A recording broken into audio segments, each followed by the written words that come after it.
В столице Коми продолжают работы по составлению реестра официальных мест сбора отходов. Проще говоря, все контейнерные площадки ставят на учет.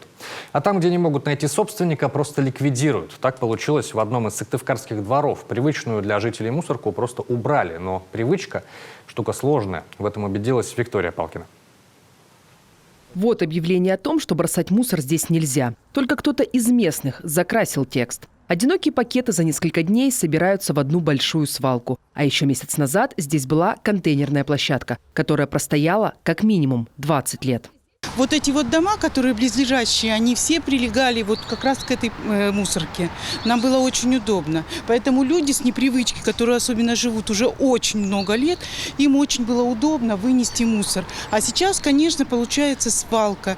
В 2021-м сыктывкарская мэрия взялась пересчитать все подобные места и внести их в специальный реестр. У каждой контейнерной площадки должен быть хозяин, ведь ее нужно обслуживать. Мы направили письма в 3 ТСЖ и в управляющую компанию для того, чтобы установить собственника и закрепить за кем-то. Получили отказ о том, что у них есть иные места, и это место они не устанавливали, им оно не нужно. В связи с тем, что земельный участок, собственность была не разграничена, администрацией было принято решение о ликвидации.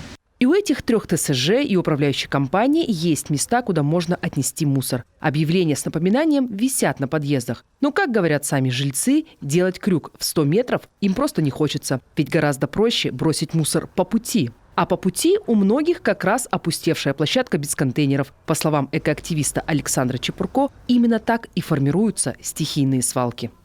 Кто-то бросил так себе, кто-то прошел мимо, кто-то сказал, это не мое дело, кто-то сказал, что это решит другое. И постепенно, полегоньку от бездействия свалка копилась, накапливалась. Сегодня эту бесхозную площадку приходится убирать сыктывкарской администрации. А еще мэрия проводит совместные рейды с полицией. Но местные жители решили взять дело в свои руки и установить народный контроль, чтобы силой слова убедить соседей изменить свою привычку и выбрасывать мусор в положенном месте. Виктория Палкина, Дмитрий Булаев, телеканал Юрган.